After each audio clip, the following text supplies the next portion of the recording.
지난주 말씀은 하나님만 하시게 합시다 라는 말씀이었습니다.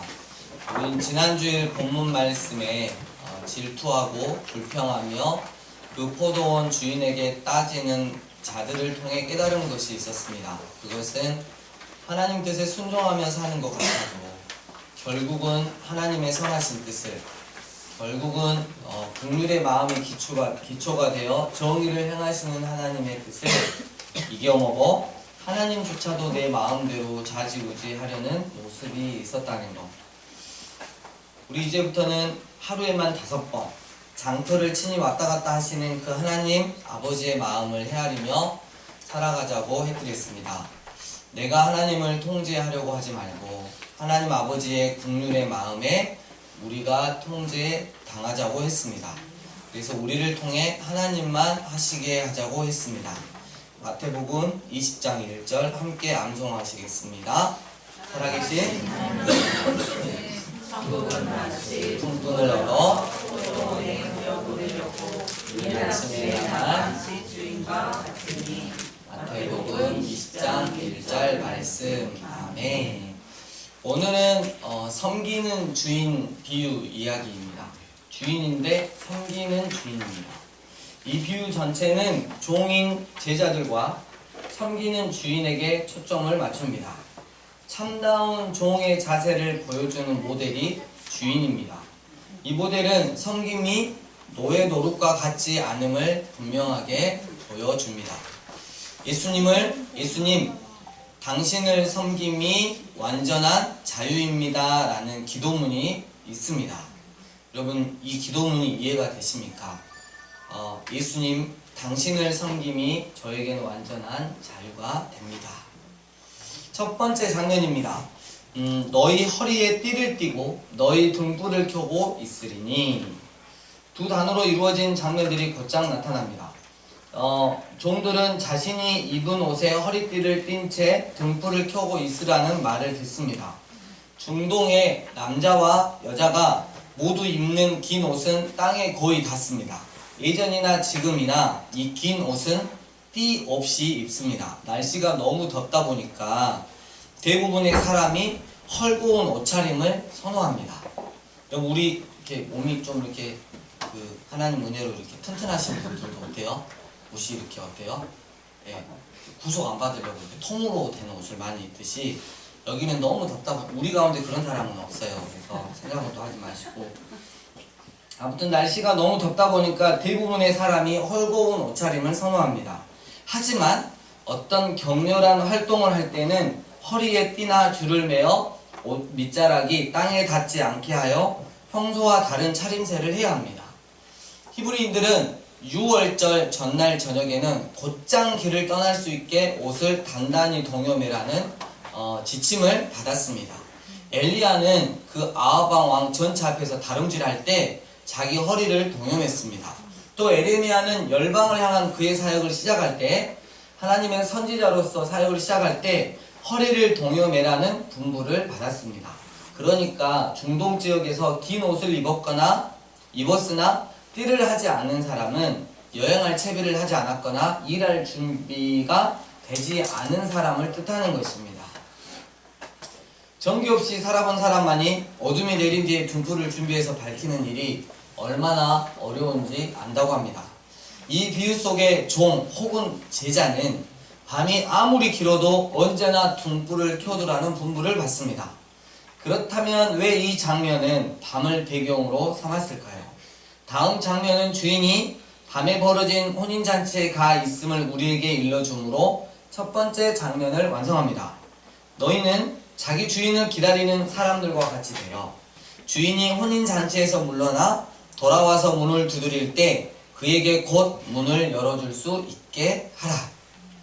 이 장면은 종들이 준비하고 있어야 할 이유들을 제시합니다. 전통적인 번역은 종들이 혼인잔치에서 돌아올 주인을 기다린다고 옮겨왔습니다.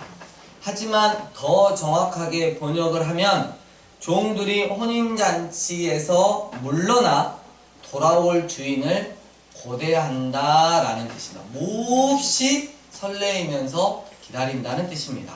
여러분 그냥 기다리다는 버스를 기다리다처럼 여러분 버스 정류장에 가면 수동적으로 이렇게 기다리는 거죠. 그러나 여러분 정말 내가 보고 싶은 영화라든지 그 영화가 시작되길 고대한다, 이거는 다른 분위기를 제시합니다. 고대하다는 기다리다가 갖지 못한 흥분과 어떤 역동성을 나타냅니다. 더욱이 주인이 돌아갔다면 우리들은 혼인잔치가 끝났고 주인을 포함하여 모든 손님이 당연히 집으로 돌아갔으리라고 짐작합니다. 그러나 주인이 혼인집에서 물러났다면 그는 아직 잔치가 끝나지 않았는데 그 자리를 살짝 빠져나와 그만의 공간으로 옮겨간 것으로 보입니다. 혼인잔치에서 물러났다는 말을 읽으면 우리는 퍼뜩 놀라 잔치가 아직 끝나지 않았는데도 주인이 물러난 이유가 뭘까 하고 궁금해집니다. 주인이 혼인잔치가 끝난 뒤에 집으로 돌아왔다면 그가 돌아온 이유는 명백합니다. 잔치가 끝났으니까 당연히 집으로 돌아올 수밖에요. 그러나 잔치가 한창인데도 주인이 자리에서 물러났다면 우리는 그가 이렇게 행동하는 이유를 알고 싶을 겁니다.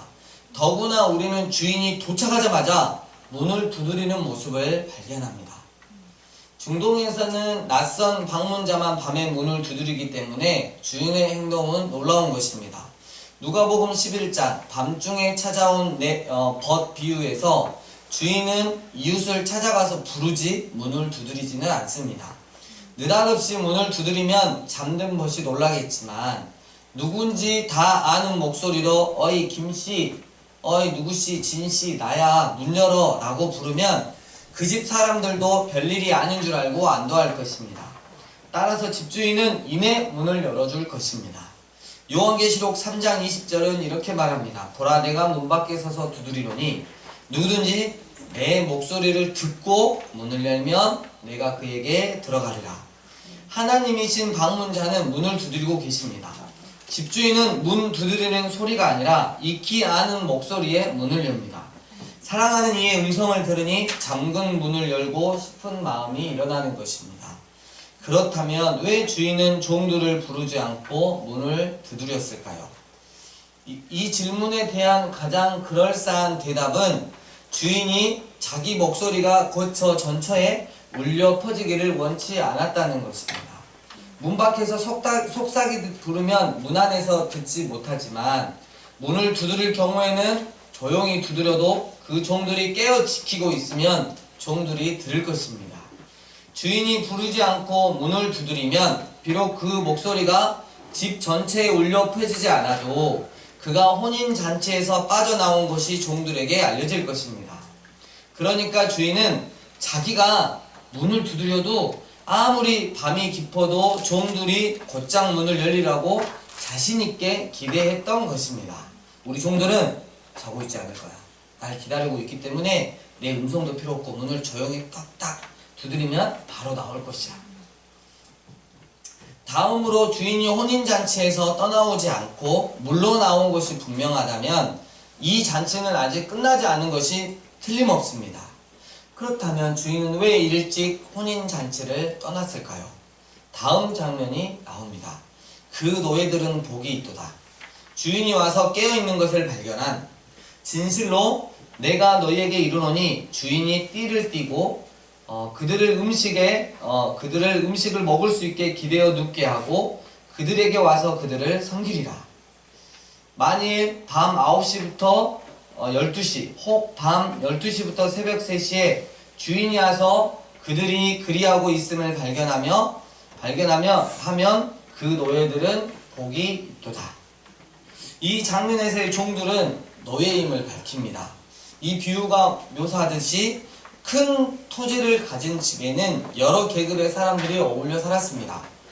그들을 높은 계급에서 낮은 계급 순으로 나열해 보면 1번은 주인이 되겠고요. 두 번째는 주인의 아내와 주인 내외의 자녀들, 세 번째는 청지기, 네 번째는 감독, 그다음 다섯 번째는 영구 고용 직원, 여섯 번째는 날품 파리꾼, 그리고 마지막 맨 밑에 노예가 있었습니다. 로마서 1장 1절, 빌립보서 1장 1절, 바울은 자신을 예수 그리스도의 노예로 정의했습니다. 이 비유에서는 주인이 가장 계급이 낮은 자들을 시중두는 모습을 보여줍니다. 바로 이런 이유로 그의 행동이 지극히 놀랍고 놀라운 그 당대 문화와는 전혀 딴 그런 모습을 보여준 것입니다. 이 장면의 시선을 이 장면 중에서 시선을 잡아끄는 문구가 있습니다.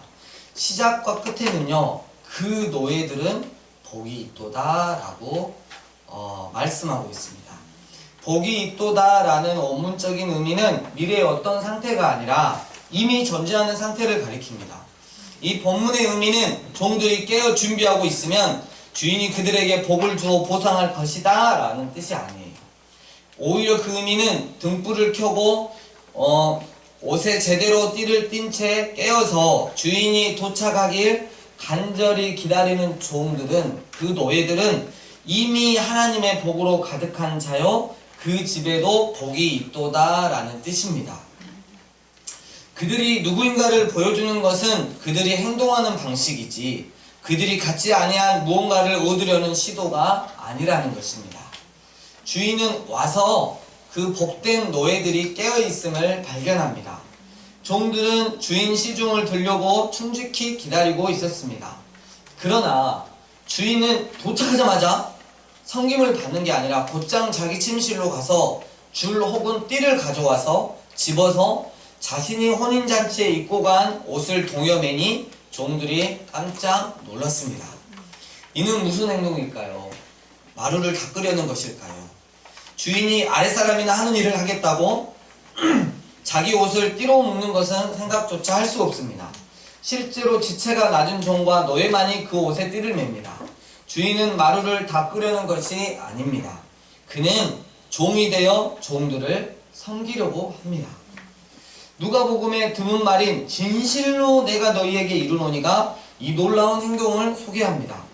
이 문구가 나타날 때마다 우리는 뭔가 놀라운 일을 기대하라는 예상을 하면 이런 기대는 정말 현실로 꼭 이루어집니다. 이 경우에 주인은 종들을 횡화식탁 주위에 기대어 눕게 합니다. 횡화식탁 제가 8월달에 설교하면서 보여드렸는데 한 번 더 보여드리면 저렇게 생겼습니다. 저렇게 누워서 중동에서는 식사를 하기 때문에 그렇습니다.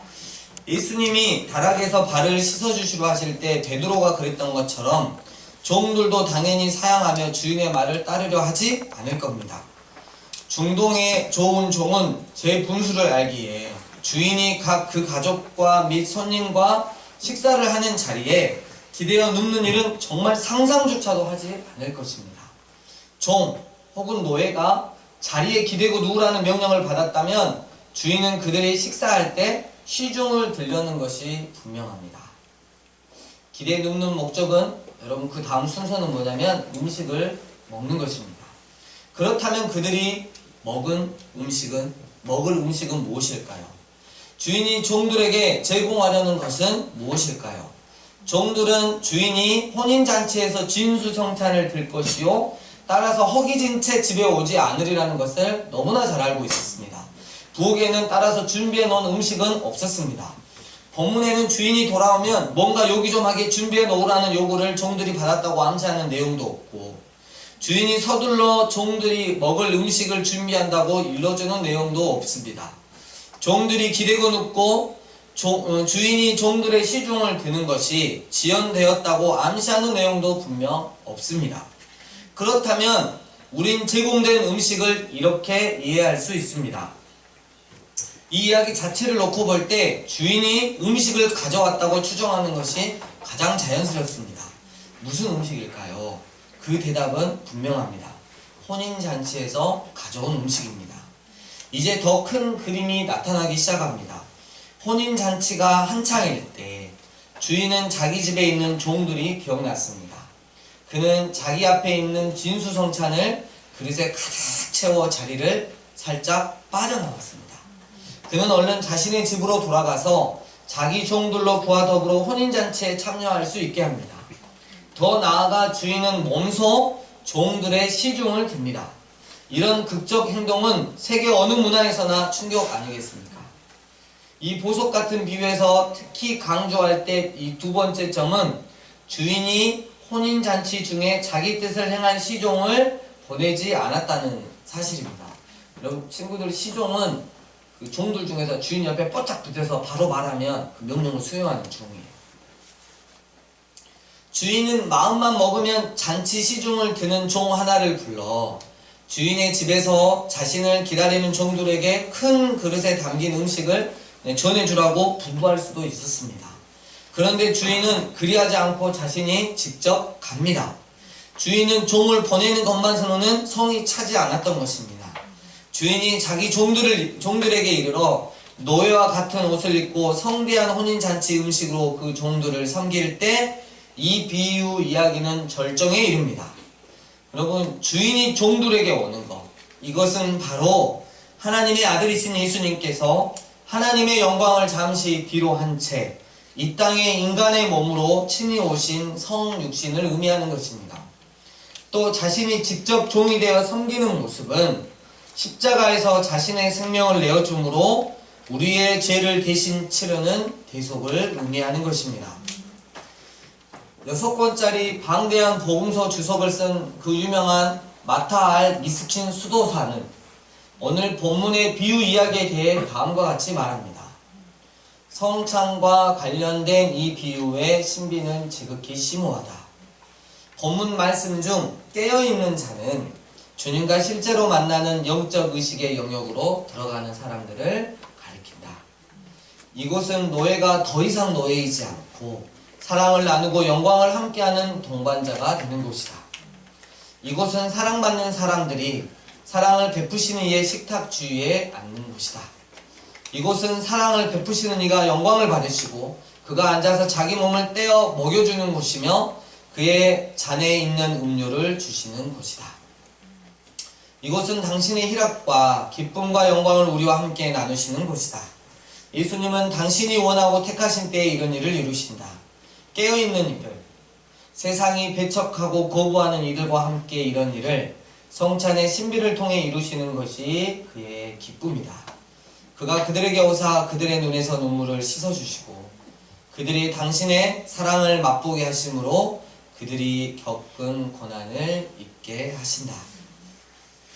이 비유는 그야말로 한편의 드라마인데도 무시당할 때가 종종 있습니다. 그 이유 중 하나는 이 비유가 종들이 주인이 돌아오길 고대함을 강조한 것이 뭔가 액션을 강조하는 요즘 시대와는 잘 맞지 않기 때문입니다. 종들이 해놓은 게 뭐가 있어? 고작 기다린 것 뿐인데.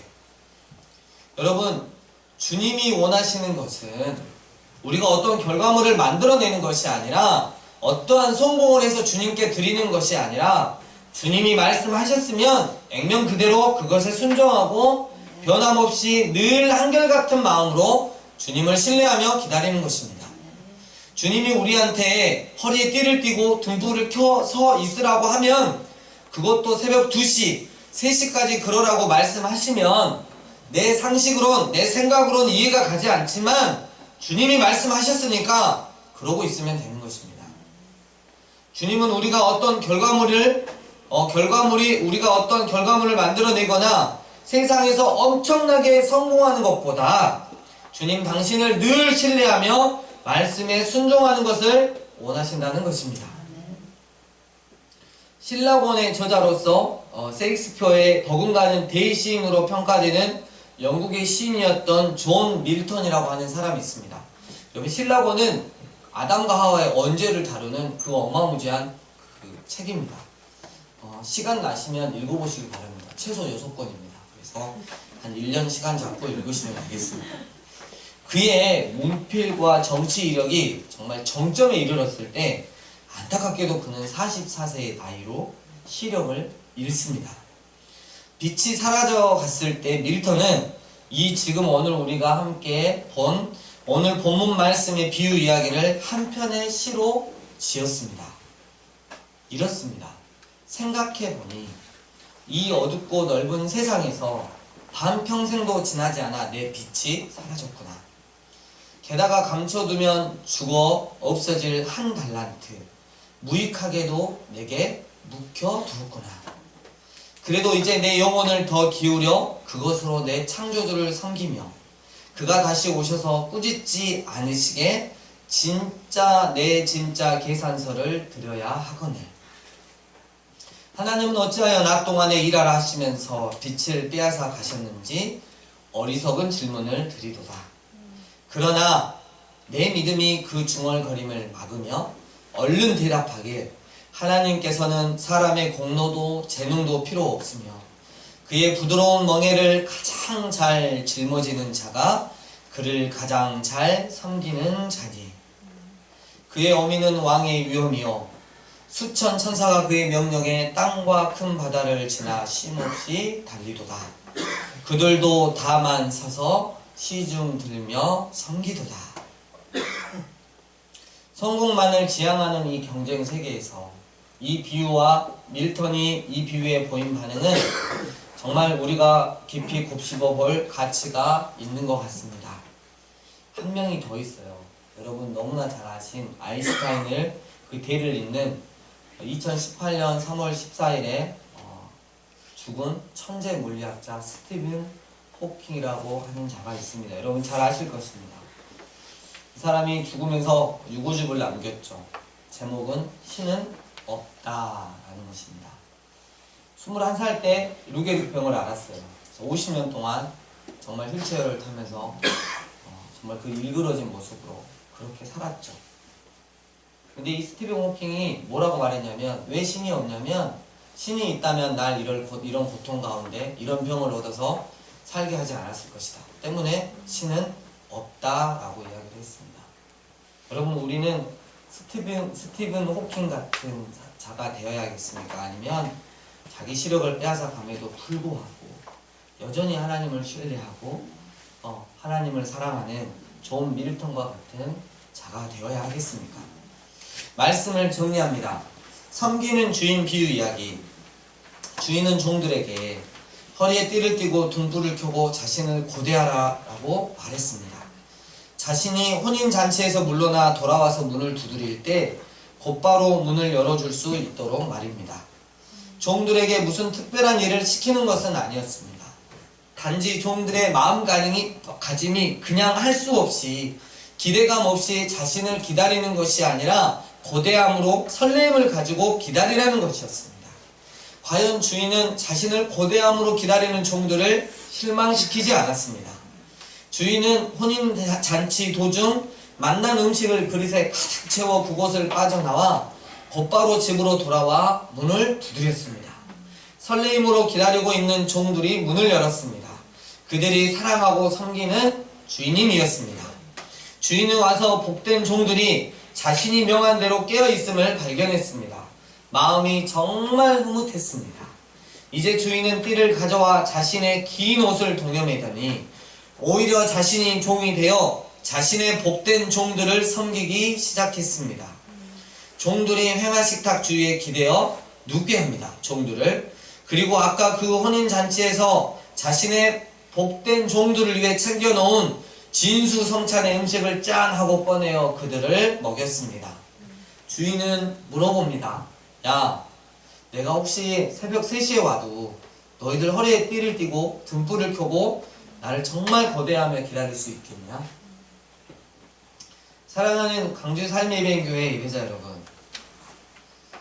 예수님이 우리 같은 죄인들에게 오신 것, 또 십자가에서 당신의 생명을 내어줌으로 우리의 죄의 값을 대신 치르신 것, 우리는 오늘 예수님의 성육신과 십자가 대속이 만나는 비유 말씀을 들었습니다. 그렇다면 이 말씀에 올바르게 반응하는 예수님의 제자다움이란 무엇일까요? 내 인생에 어떤 결과물을 만들어서 어떤 성공을 거두어서 그 열매들을 예수님께 드려야 하는 것일까요? 결코 아니라는 것입니다. 오늘 본문의 종들처럼 예수님이 말씀하시고 가셨으니까 그냥 오실 때까지 그 말씀 붙들고 사는 것입니다. 그냥 순종하며 사는 것입니다. 내 처지와 상황에 상관없이 반드시 다시 오시겠다고 하신 예수님 신뢰하며 살아가는 것입니다. 내 마음이 절대 흔들리지 않는 것입니다. 나의 주인은 예수님밖에 없다 하는 것입니다. 그 누구도 나를 움직이게 할 수 없고 그 누구도 내 마음을 헤집어 놓을 수 없고 오직 예수님만 나를 움직이게 할 수 있다는 것입니다. 그냥 그것이 다입니다. 그것이 바로 예수님의 제자다움인 것입니다. 이 시간 예수님께서 말씀하십니다. 이 세상의 심판주로 나는 반드시 다시 올 것이다. 그러니 너희는 깨어서 준비하고 있어야 한다.